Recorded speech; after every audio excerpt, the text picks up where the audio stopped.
what I want to accomplish, so chapter 10 and the first 35 verses of chapter 11 go together, okay? So we have to look at them together, and because of that, we're not going to have time to actually read through chapter 11.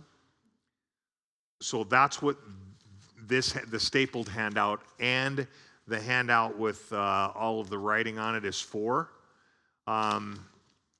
This handout was written by one of my former professors. He was an expert on this period of history, and he talks about Antiochus IV, who plays a huge role in what is said tonight in Daniel chapter 11. And you'll see the thing that makes this handout really good is you'll see the Daniel references. He puts them in parentheses.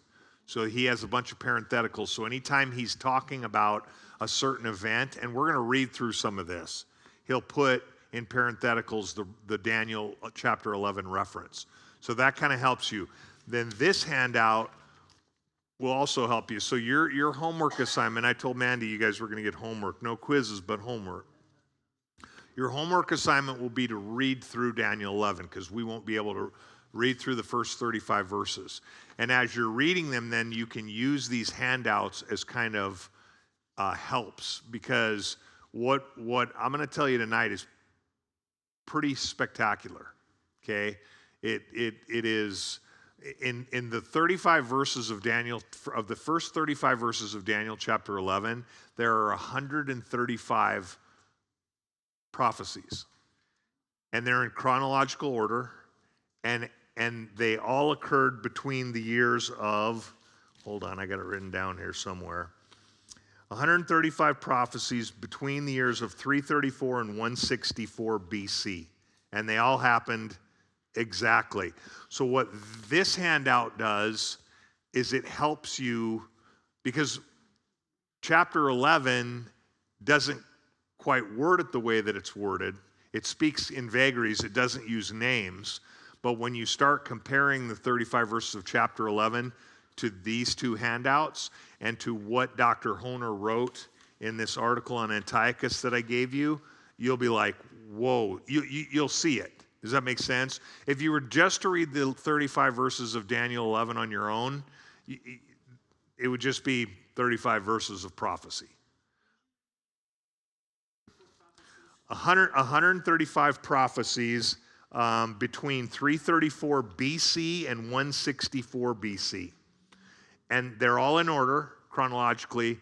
They've all been accomplished. And as you'll see, Daniel chapter 10, he received this vision, and he got the information, in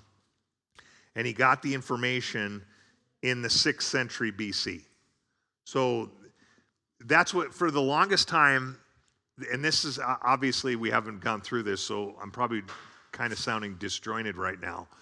But for the longest time, text critics were saying that Daniel, portions of Daniel were written after the fact, because it was too spot on.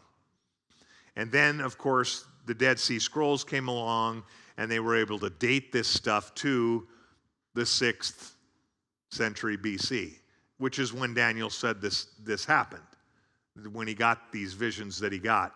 So it's happening basically 2 centuries before, or he sees it 2 centuries before it actually happens, and it's explained to him. Okay? So it's pretty fantastic.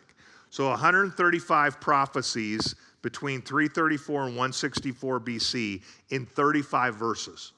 And those handouts will help you unpack that. So that'll be, because we won't have time to read through those 35 verses tonight, that'll be your homework assignment, is to use these handouts, read the 35 verses, and it'll be pretty spectacular.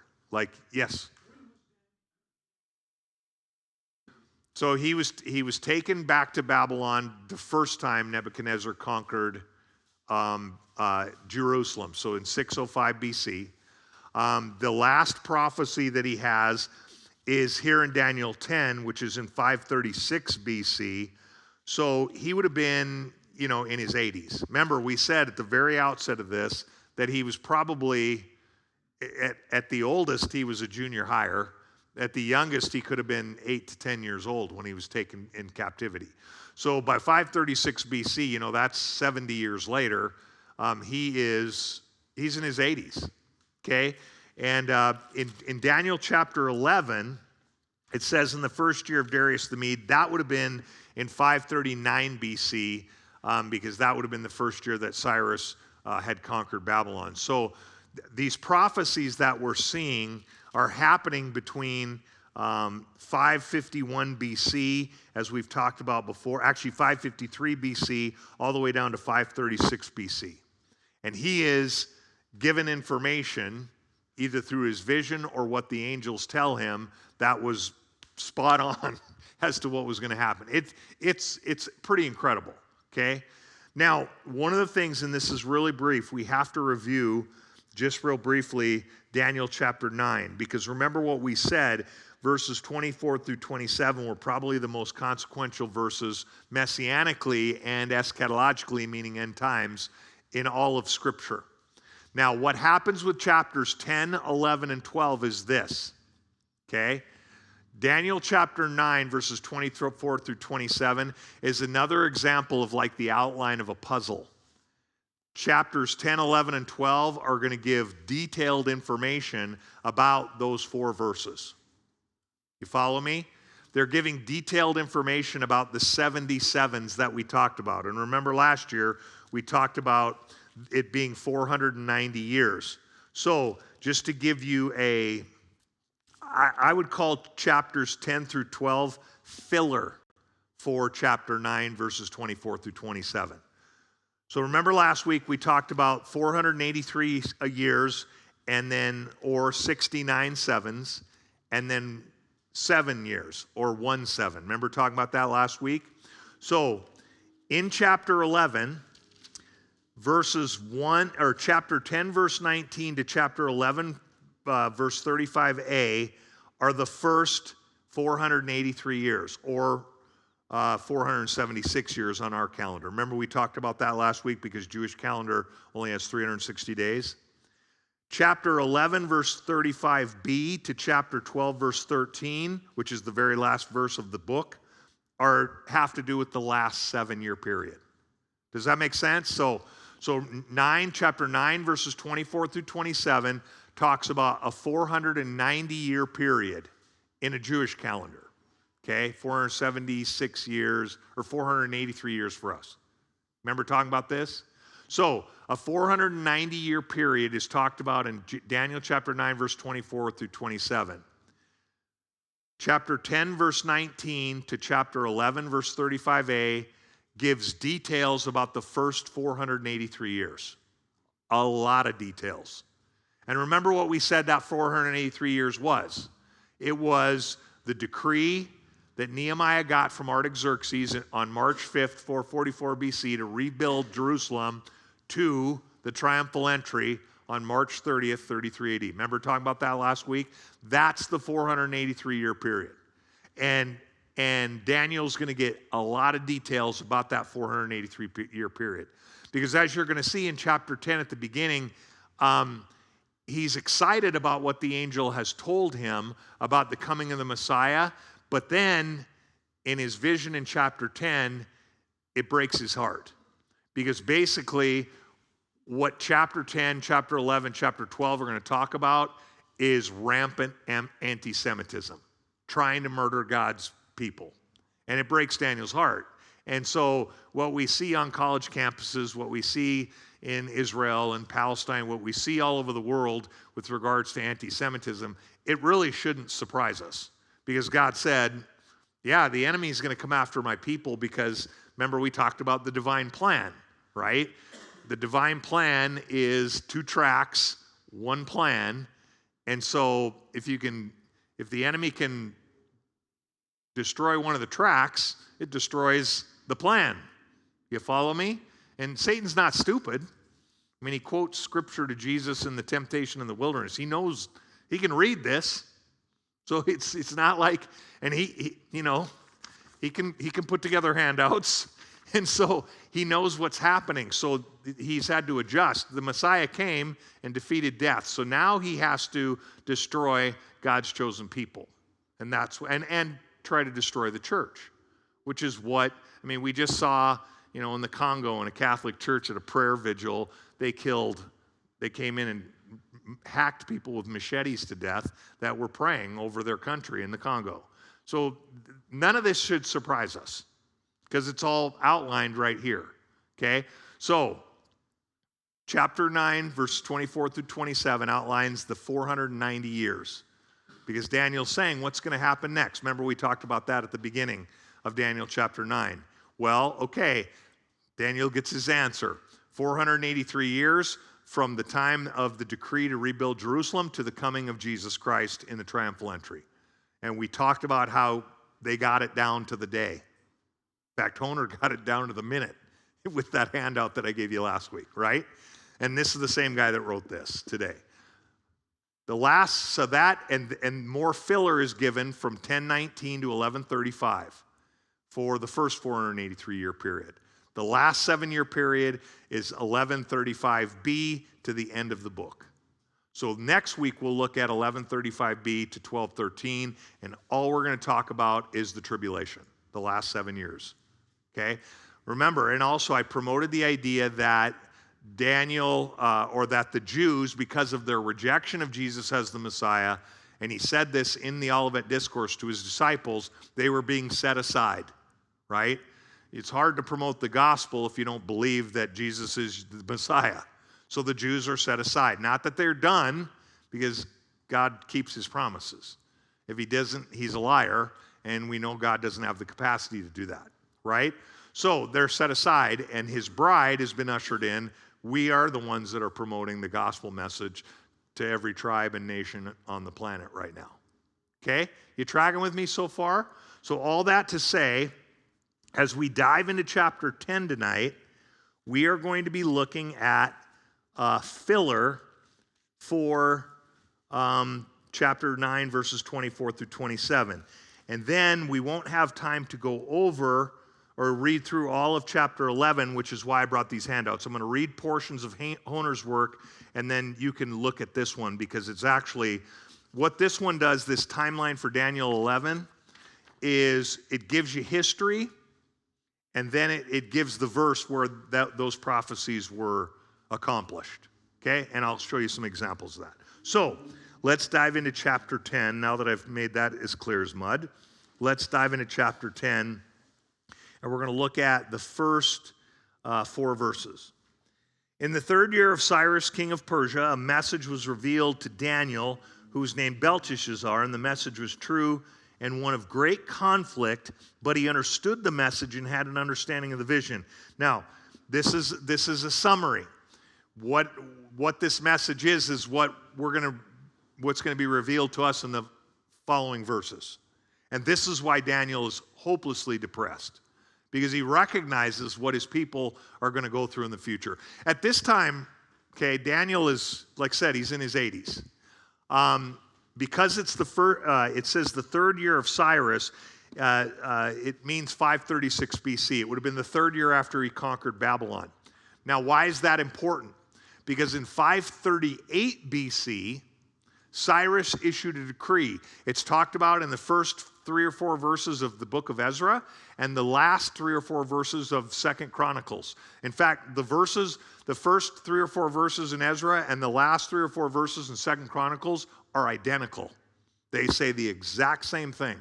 It doesn't matter what English version of the Bible you use.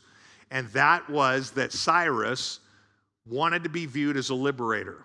So he told all the peoples that Babylon and Assyria had conquered and led away in captivity, go home, worship your god or gods, do whatever you want, just don't cause Persia problems and pay your taxes, right? That's basically what he was saying. So in 538 BC, he issued a decree to allow the Jews not only to go home, but to rebuild their temple, okay? Which also happens to be, remember what we said, also happens to be chapter 9, verse 1, the very year that Daniel started praying about what was going to happen to his people next. So there's some really cool historical things lining up here. Now, Daniel, because he would have been in his 80s, would not have been able to make the over 700 mile trip from Babylon back to Judea. So he's stuck there, basically. The trip via caravan would have taken anywhere from 6 to 8 months, depending on weather and whether or not they were attacked by bandits and those kinds of things. So he's there. He's in Babylon. He's not going anywhere, okay?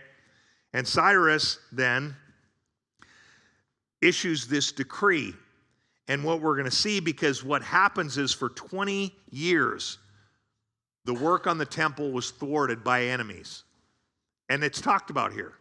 The temple rebuild wasn't completed until 515 BC. So 23 years after Cyrus's decree to let them go home. Okay? So he understands what he's seeing here, and it depresses him. Look at verse 2. In those days, I, Daniel, had been mourning for 3 entire weeks. Now, keep that in mind. 3 entire weeks, 21 days, right? You're going to see this again. It's really cool. 3 entire weeks. And I did not eat any tasty food, nor did meat or wine enter my mouth, nor did I use any ointment at all until the entire 3 weeks were completed. On the 24th day of the first month, while I was by the bank of the great river, that is the Tigris, verse 5, I lifted my eyes and looked, and behold, he sees a vision. We're going to get into the vision here in a minute, but I want to point something out. The 24th day of the first month on the Jewish calendar would be Nisan, which, as we've talked about in here, is March, April, depending on the year. Okay? Nisan the 24th. Now, the reason that that's significant is because every year on Nisan the 14th is the Passover. So this is 10 days after the Passover. The other significant thing about Nisan the 24th is as soon as the Passover is finished on Nisan the 14th, then from Nisan the 15th to Nisan the 21st, it's what's known as the Feast of Unleavened Bread. Okay? Now, unleavened bread, as time went on and as the Jews were taken in captivity, because they were in captivity, they didn't refer to unleavened bread that they ate during the Passover and during the Feast of Unleavened Bread, because that's all they would eat for a week. They stopped referring to it as unleavened bread. They started referring to it as matzah bread. Okay? And matzah in Hebrew means affliction. Right?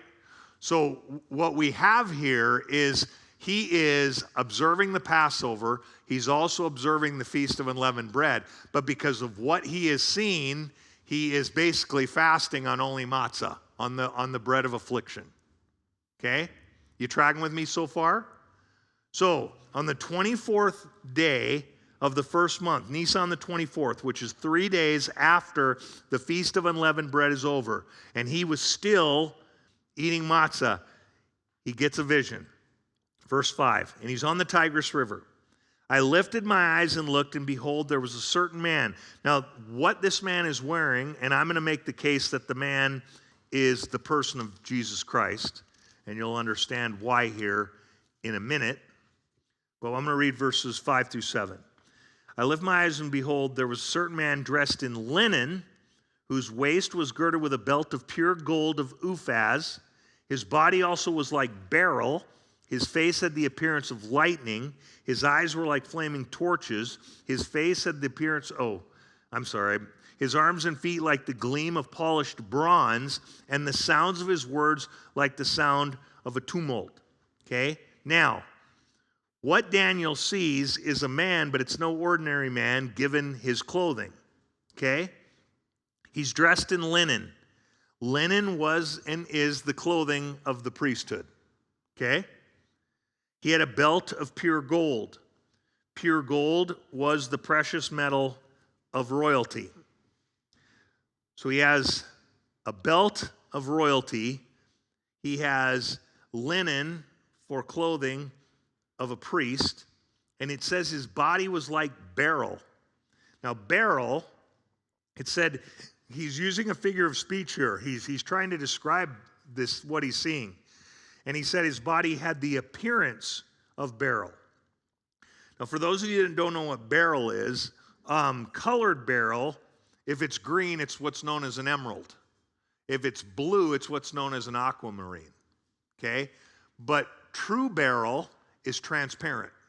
It's clear and see-through, okay?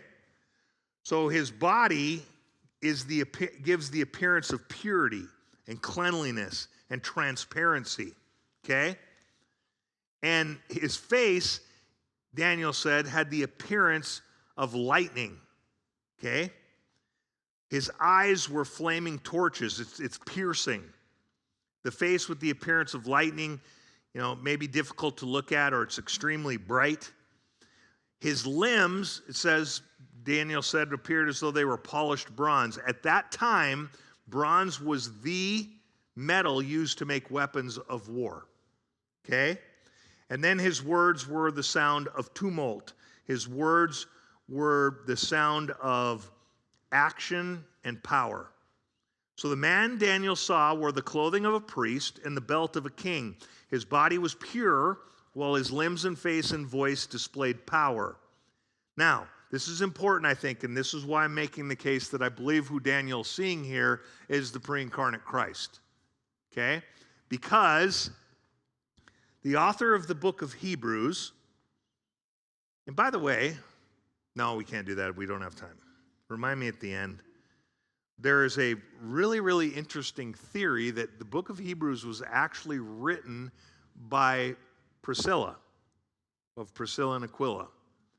And the reason for that is because of the fact that she doesn't identify herself as being the author, because in that day, since she was a female, they would have said, well, you can't be in leadership or whatever, and so she kept the authorship a secret. And yeah, interestingly enough, she's always mentioned first before Aquila is, and that's unheard of also in the scriptures. Usually the male is mentioned first when it's a couple.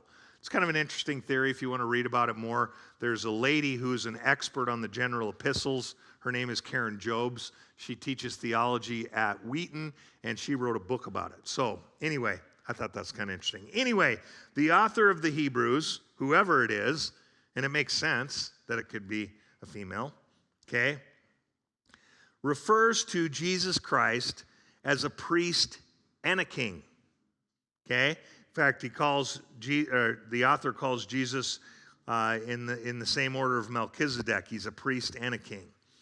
And we see in the Gospels that his body and his actions were completely pure. He was sinless because he was the perfect sacrifice for our sin. But his words and his actions in the Gospels were words and actions that displayed power. He spoke and the creation obeyed, right? So you see that very, very thing. I mean, think about it. When he's arrested, who is Jesus? I mean, the Roman soldiers didn't know who he was. He didn't spend hardly any time in Jerusalem, and there he is. Who is this Jesus? He says, I am, and everybody falls down, right? Those are words of power, okay? And so we see in what Daniel is seeing in this man that he sees, and he refers to him as a certain man in verse 5, that he is pure, but he's a priest, he's a king, he's powerful, and even his words and his eyes and his actions display that power.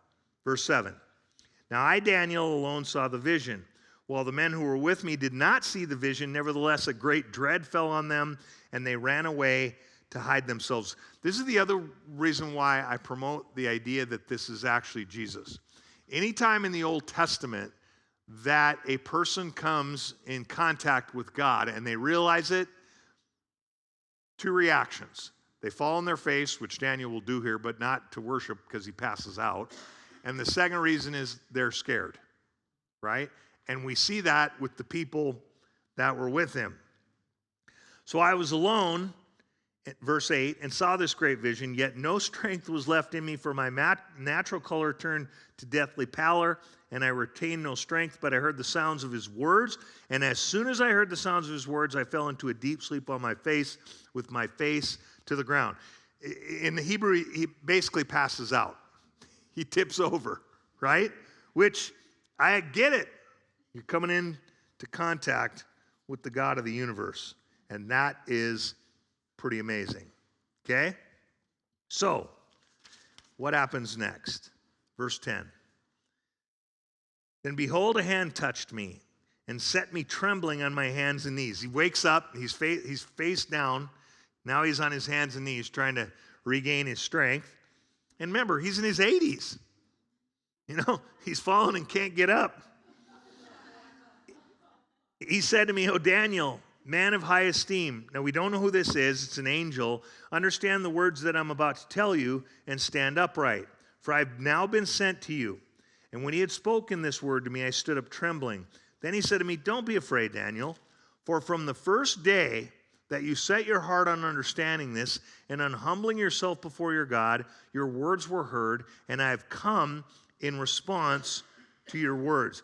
I think this is verse 12 is a super applicational verse for us as Christians, and it's super powerful, okay? God's plan was being revealed to Daniel because of two reasons. And the angel tells him, "You have set your heart on understanding this, and you humbled yourself before your God." I think there is so much action or application there. If we diligently study God's word and we practice humility before him, his plan will be more clearly seen and our relationship with him will grow. I think that this verse is super applicational for all of us as Christians.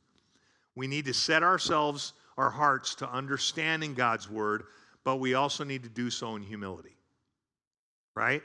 There is always a very real danger in the academic world, especially in the Christian academic world, for what is called academic snobbery.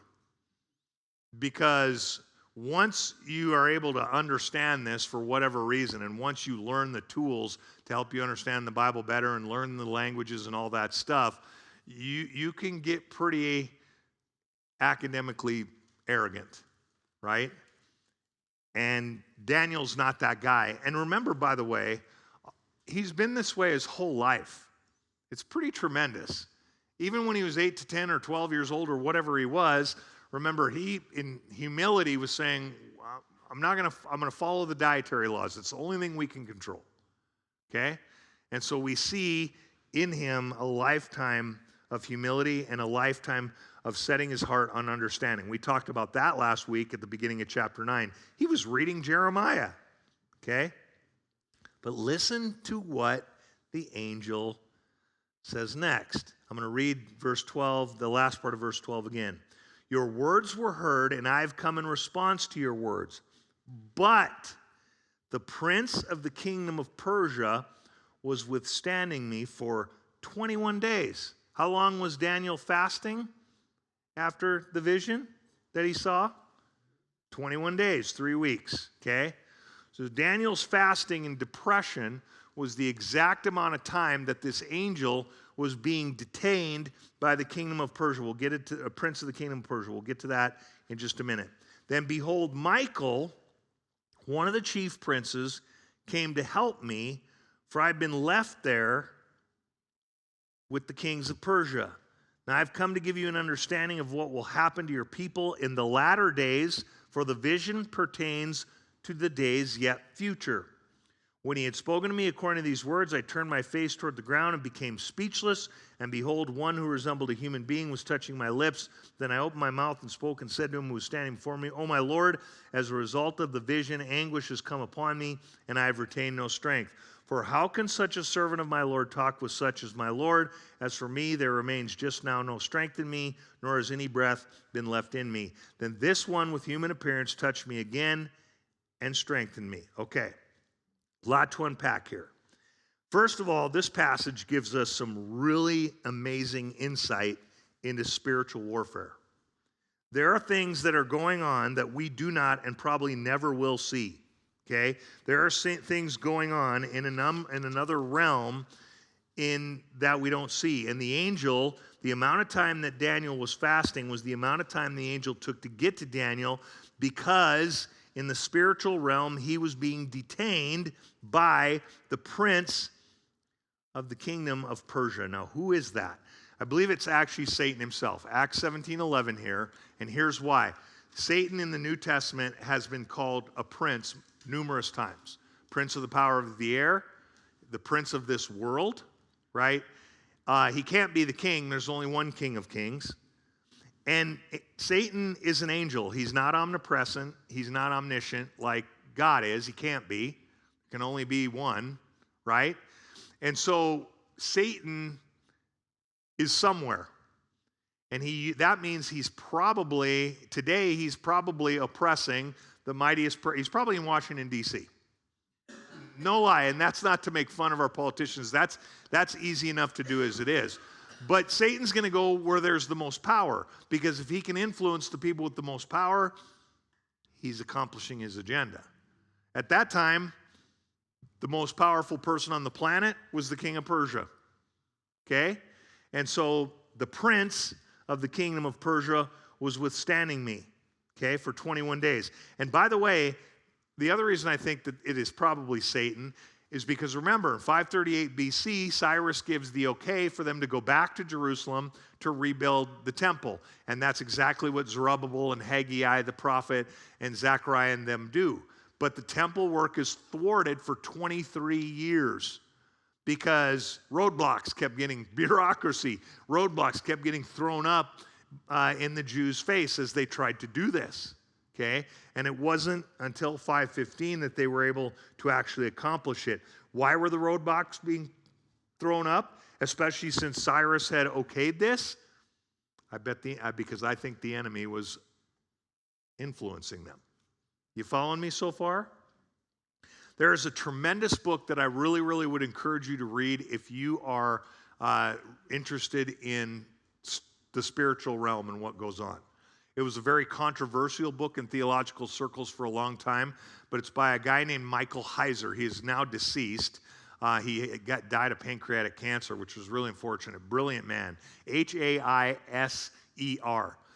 Heiser, his specialty is Hebrew. He is a linguist extraordinaire, okay? And he wrote a book called The Unseen Realm. It was actually his doctoral dissertation.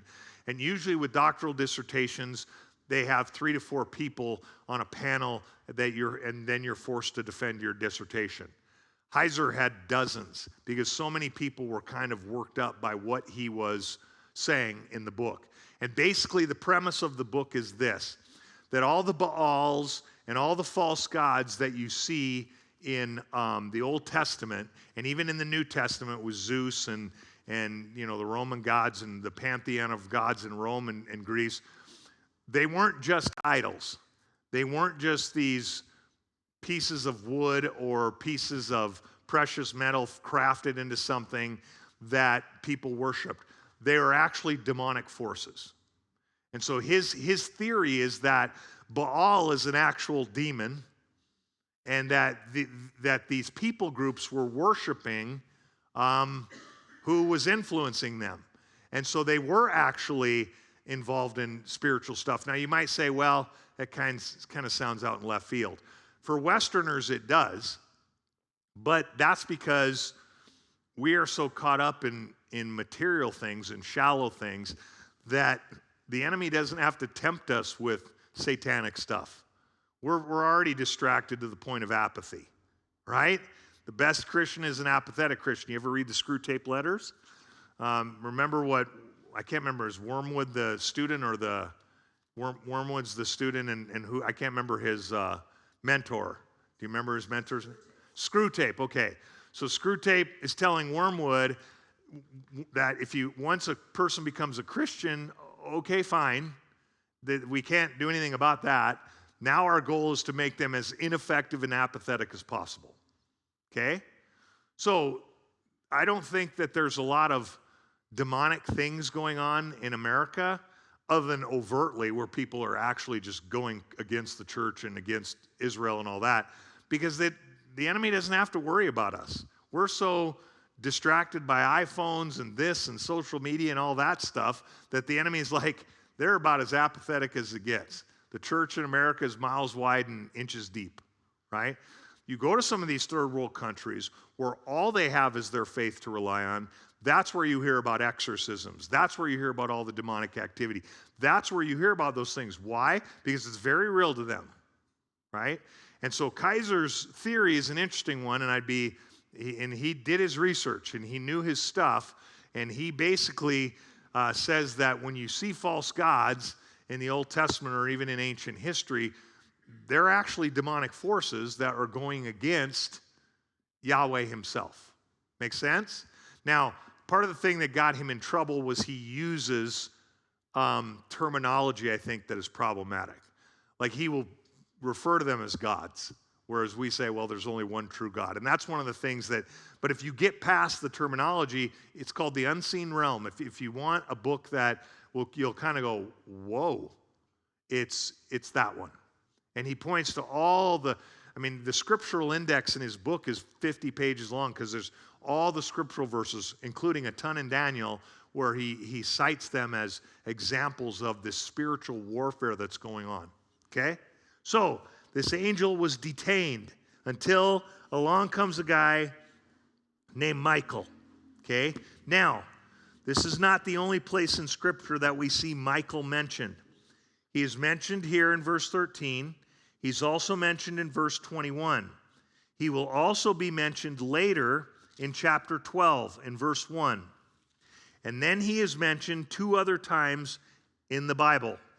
One of them is Revelation 12 verse 7. And it talks about the tribulation. It says this: there was war in heaven, Michael and his angels waging war with the dragon. The dragon and his angels waged war, and they were not strong enough, and there was no longer a place found for them in heaven.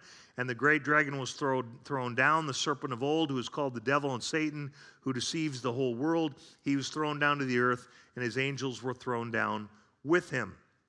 That's the Michael mentioned in the tribulation and this spiritual war that happens in Revelation chapter 12. And what I believe is going on there, and again, search the scriptures to see if these things are so.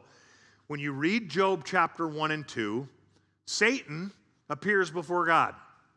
And by the way, this is why there has to be a new heaven and earth, not just a new earth, because Satan is allowed into heaven. In fact, he has to present himself before God, which should give us comfort because he's not in control. God is, right? Now, during the tribulation, one of the reasons all hell will break loose, literally, is because there will be a war that'll happen, a coup, because Satan knows his time is getting short. And according to Revelation 12, he and his demonic forces will be booted out of heaven. Well, guess where they're coming? Here. And we'll be gone, I believe, hopefully. I had a professor once say, live like it's the pre-trib rapture, but prepare like it's post-trib rapture. And it's good advice. Now, the other place we see Michael mentioned is in the little tiny odd book of Jude. And in the book of Jude, in verse 9, because there's only one chapter, Jude says something interesting. And by the way, I'm thinking about when I was studying for all this, I'm thinking, I think in the fall I'm going to take 2 weeks and we're going to go through the book of Jude because it's one of the most different and difficult books in the Bible, but it's also super cool. The way that it's written, and Jude obviously was a half-brother of Jesus, but in Jude verse 9 it says this, but Michael, well actually I'm going to start in verse 8, yet in the same way these men also by dreaming defile the flesh and reject authority and revile angelic majesties. But Michael, the archangel, when he disputed with the devil and argued about the body of Moses, did not dare pronounce against him a railing judgment, but instead said, the Lord rebuke you. Now, you might be thinking to yourself, where do we read that in the Old Testament? Michael arguing with the devil about the body of Moses? What in the world? Well, I'll give you a hint. It's not in the Bible, okay? Jude actually was quoting from the pseudepigraphical book called The Assumption of Moses. It's an intertestamental book, okay? Jewish tradition claims that Michael was sent by God to bury Moses' body, but the devil claimed the right to dispose of it, and so Michael, in all of his power, said, all right, I'm going to leave this one up to God. And so what Jude is saying is that people are getting so irreverent that they don't understand that they're playing with fire when they're dealing with the spiritual world, okay, because of what's being talked about in Daniel, okay? Now, I tell you all that to tell you this. Michael is mentioned 5 times in the Bible, but he is referred to a lot in other Jewish literature. He's referred to in the Apocrypha as being an intercessor for not just Israel, but all the nations. In the Dead Sea Scrolls, he is mentioned as the first and foremost of 4 angels who serve in the throne room of God. We already talked about this. Remember, Gabriel, Raphael, and Uriel being the other 3. The Talmud and the Midrash also depict Michael as the angel who does battle with and fights Satan and his angelic and demonic following. Okay? In other words, Jewish tradition and Jewish literature, and even the biblical literature, because of what Daniel, Revelation, and Jude say, is that Michael is literally Israel's guardian angel. You know, we always talk about guardian angels. Michael's their guy. Because however God has designed it, Michael is the only one that has the power to contend with Satan. Okay? And we have verses that we can read about Satan in Isaiah chapter 14 and Ezekiel chapter 28, or maybe I got those backwards, that talk about Satan and what he is like before the fall and how he is with regards to power. So, we need to be mindful here that if we set our heart to understanding and if we humble ourselves before God, we may not see it, but there is going to be a spiritual war going on behind the scenes for us not to understand. And that's a lot. Because quite frankly, that makes me feel incredibly special. You know what I mean? God is, that the angels are fighting over you and I individually so that we don't understand. Like Screwtape said, or like Wormwood told Screwtape, we're Christians. So we're off the table from that perspective. But now the goal is to make us as apathetic and as lazy and as useless as possible. But know this, if we set our hearts to understanding, if we humble ourselves before God, he's going to reveal it to us, but there's a battle going on behind the scenes that we don't see. But that's cool, because they're fighting over us. Isn't that awesome? All right, so the angel tells Daniel this, and Daniel is kind of blown away. And because he's so blown away, it says in verse 18, this one with human appearance touched me again and strengthened me. And he said, O man of high esteem, verse 19, do not be afraid, peace be with you. Take courage and be courageous. Now, as soon as he spoke to me, I received strength and said, may my Lord speak, for you have strengthened me. Then he said, do you understand why I came to you? But I shall now return to fight against the prince of Persia. So I'm going forth, and behold, the prince of Greece is about to come. However, I will tell you what is inscribed in the writing of truth, yet there is no one who stands firmly with me against the forces except Michael, your prince. In other words, don't worry, Daniel, you're strengthened because you have a guardian angel in the other realm, the spiritual realm, and because you've humbled yourself and set yourself to understanding this, I'm going to tell you what you're about ready to see. Okay? That leads us then into chapter 11. Now, again, as I said, we do not have time tonight to get into it all, but chapter 11, the first 35 verses contain 135 prophecies that have been accomplished between 334 and 164 BC. Now, there are some theological scholars that believe that the rest of chapter 11 also is stuff that has happened in the past.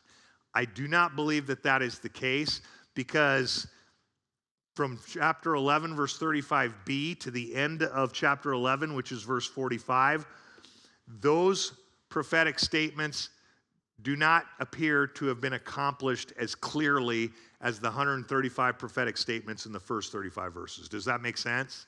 In other words, you got 35 verses where it's just one after the other, and we can point to historical events and go, Daniel 11 nailed it to a T.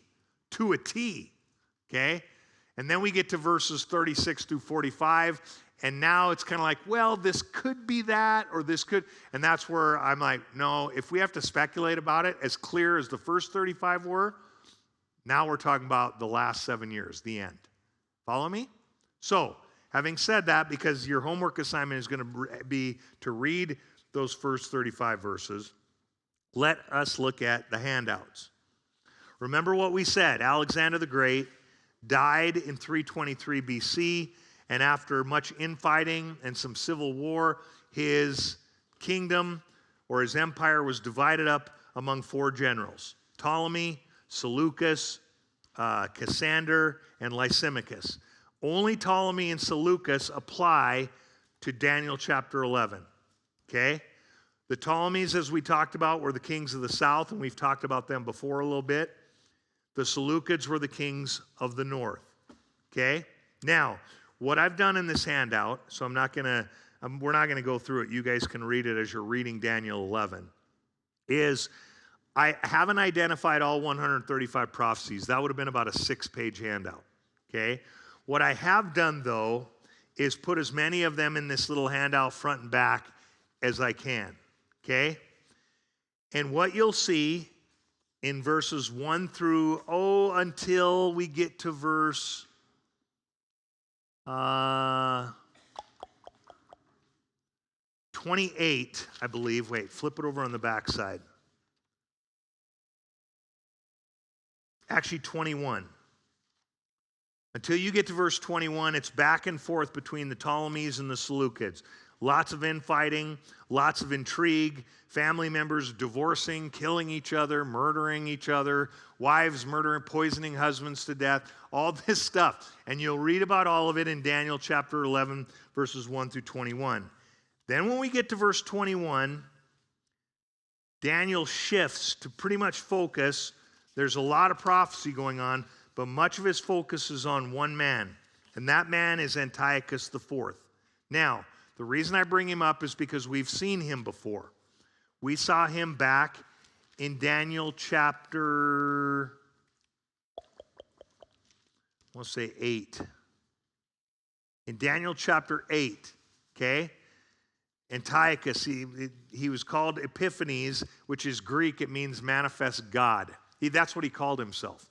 He liked to believe that he was a god. Now, remember what we said. Just like there are types of Christ in the Old Testament, there are also types of Antichrist down through history. Hitler was a type of Antichrist. Stalin was, anyone that tries to exterminate the Jews was a type of Antichrist. Now, remember what we said. As the prophetic portions of Daniel move along, they get more and more detailed, right? You're getting more pieces to the puzzle. So, this Antiochus Epiphanes, this guy that's going to be like the Antichrist, has already been introduced. But now we're going to get a lot of details about him. So now, pull out this handout with all the wording on it, and go to the back side. Go to page 193. It's the back side of it. And follow along with me as I read this, and what you're going to see is that not only does Dr. Hohner talk about the history, he lists historical references, but he also lists biblical references. So from 21 to 32, as you can see on the back side of the Daniel 11 timeline handout, we're talking about Antiochus IV, Epiphanes, who ruled for 13 years. And if you go on that timeline, before I start reading from the Hohner quote, if you go on that timeline, you can read about this. We'll read this together, just these couple of bullets. When Seleucus IV died, his brother Antiochus IV murdered Seleucus' son, the rightful heir to the throne, so he could obtain the power. And then all of the things that Antiochus does are listed on this handout, the Pre-New Testament timeline handout. So you can check that out, okay? But listen to this, because this is why Daniel is so upset. And this is why he's so distressed and depressed. Because basically what the angel is telling Daniel is that, hey, the guy that ushers in the end, the last 7, he's going to be way worse than this Antiochus guy. So let's just read about how bad the Antiochus guy was. On page 193, left-hand column, 3 lines down, start with the word however. You see it? Now, I would read all this to you, but I don't want to put you to sleep if I haven't already. You can read it. So I would encourage you to start on 192 and go to number 4, because Antiochus IV is number 4, and you can read all about him. This does, in 4 columns, this does about as good of a job as identifying his reign of terror for 13 years as anything. And some of this you will have already heard because we talked about it before. Now, to give you up to speed where what I'm going to start reading with, however, his goal was to conquer all the Ptolemies. So he invaded Egypt, and he was super successful because at that time the Ptolemies had split their empire, and 2 brothers were ruling it, and they were fighting against one another. So he thought now would be a good time. Plus, he needed more revenue to do what he wanted to do, so he thought, if I take the Ptolemies, I'll get a lot of money. So it says, however, before he could subdue Alexandria, the Roman representative Popilius Laenas, whom he had known at Rome, handed him at Eleusis, which was a suburb of Alexandria, on the beach, an ultimatum from the Roman Senate to evacuate Egypt within a certain number of days. Rome was not able to come to Egypt before because of its involvement in the Third Macedonian War. Now, it said he knew Gaius Laenas in Rome.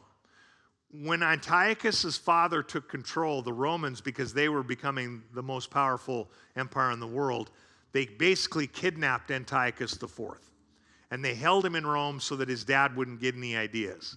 Now, as evil as this dude turned out to be, murdering his nephew and his other brothers, Dad probably should have revolted so that they would have killed him, but God had other plans, right? So that's how he knew Gaius Laenas.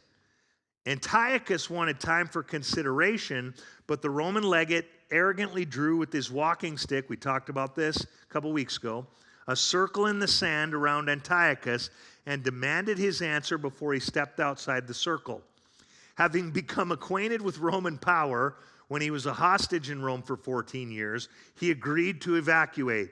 Then he lists all of his references, but notice down at the end of the parenthetical, Daniel chapter 11, verses 28 through 30.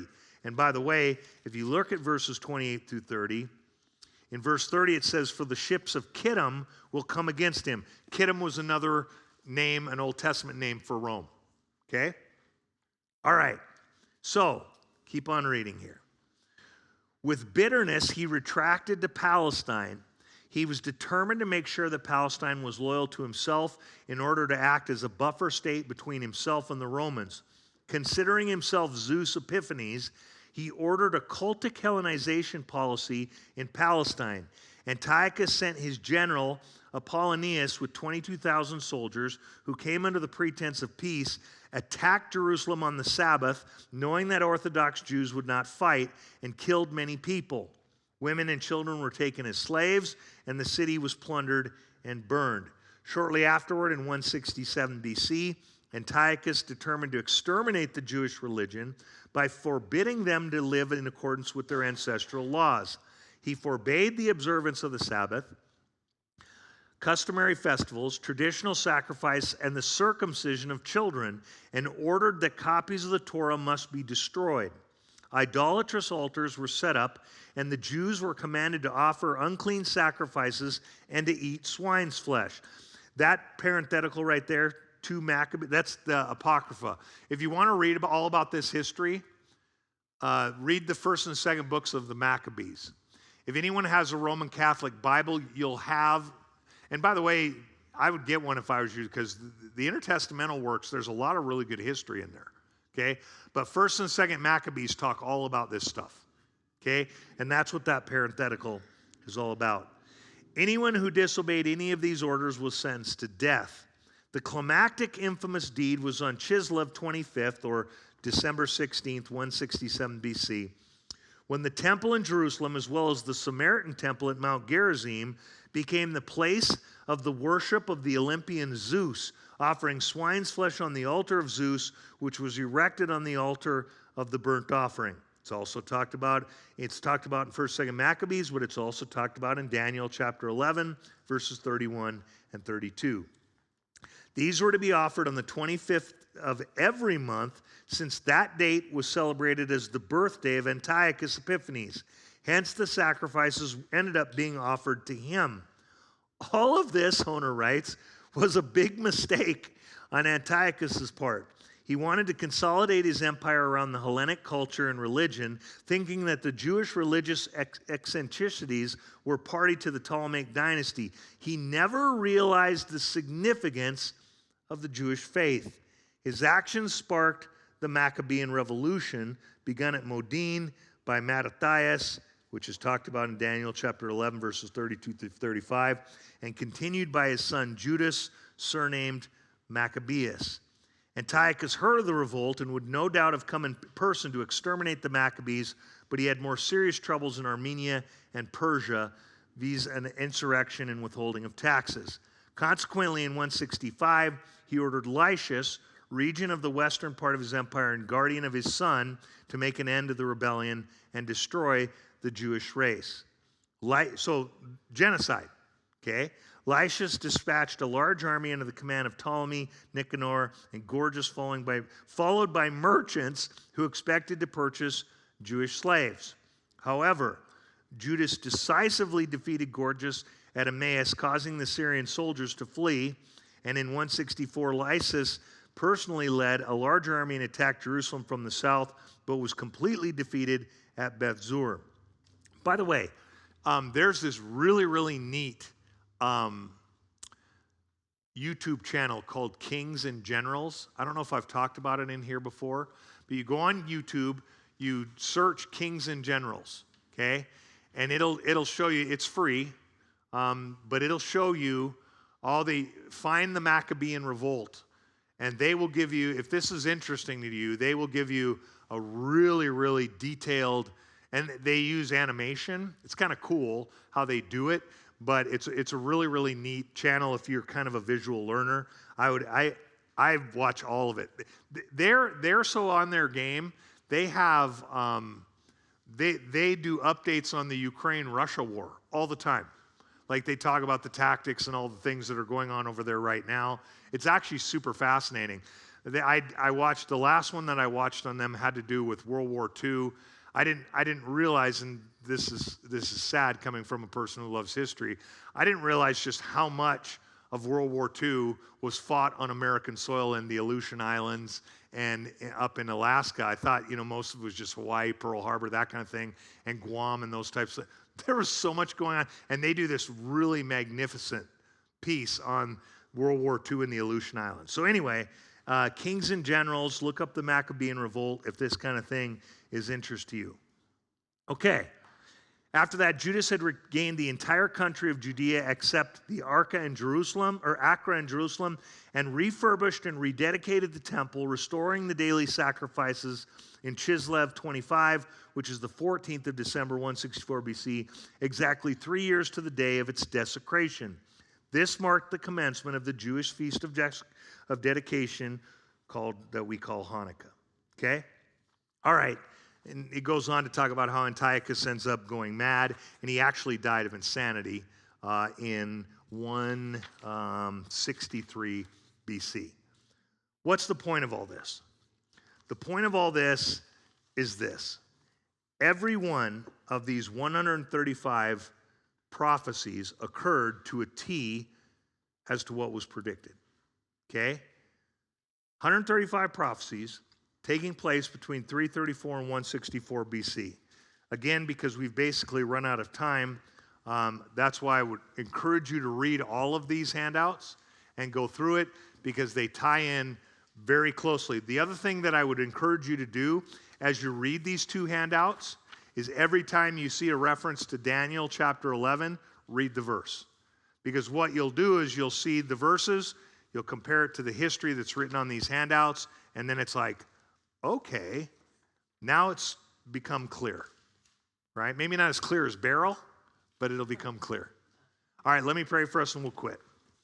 Lord, thank you for this day. Thank you for your word. Lord, thank you that you are a God who keeps his promises.